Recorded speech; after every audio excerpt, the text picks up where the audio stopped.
Hindi nga mapigilan ng kolumnistang si OG Diaz na magsalita hinggil sa ngayon ay hinihiring sa Senate na kaso ni Sandro Mulak laban sa GMA constructor or individual constructor na sila Jojo Nunez at Richard Cruz. Mula sa Pinoy Showbiz Latest, OG Diaz may payo sa mga akusado sa reklamo ni Sandro Mulak. Ang stand ko doon, I believe na ko. I believe. Ako naniniwala ako na gusto ko pa ring marinig yung dalawang sangkot na sila Jojo Nunez at Richard Dode ang kanilang eksplanasyon. Doon naman sa partido ni Sandro Mulak, consistent yung mga kwento kasi hindi nagbabago ng narrative. Dito kasi kina Jojo Nunez at Richard Dode, nag-iiba-iba sila ng statement.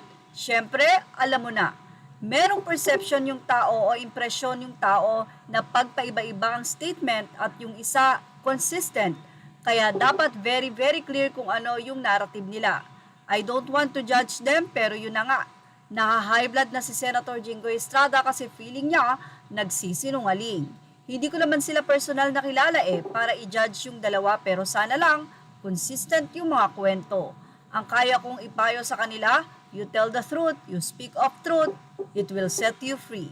Kamakailan lamang ay nag-appear na nga itong si Sandro Mulak sa Senate via Zoom kung saan ay na-interview na nga at nagbigay siya ng statement na nakiusap pa ito na I don't know po kung pwede ko pong sabihin yung buong detalye kasi it's really sensitive. Ayon naman kay Jinggoy, sige na sabihin mo na, pinilit naman siya kung saan sabi nga ng mga netizen ay tila napaka-harsh naman ni Senator Jinggoy Estrada para sa mga biktima na kung saan ay mahirap nga naman na mag-open basta-basta ng ganoon na lamang, lalong-lalo na at kamakailan lamang ito nangyari at traumatized pa nga ang mga biktima like itong si Sandro Mulak na kung saan ay nag-appear din sa Senate itong si Gerard Santos.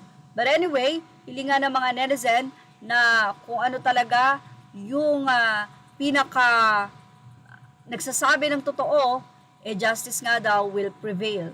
Nagpunta rin doon si Nino Mulak upang magbigay din ng statement para sa kanyang anak. Pero syempre, ang anak pa rin ang magdidetalye, si Sandro dahil siya ang naka-experience nito. Well, yan nga ang sabi nitong si OG Diaz, kapag kapaiba-iba ang statement, alam nyo na.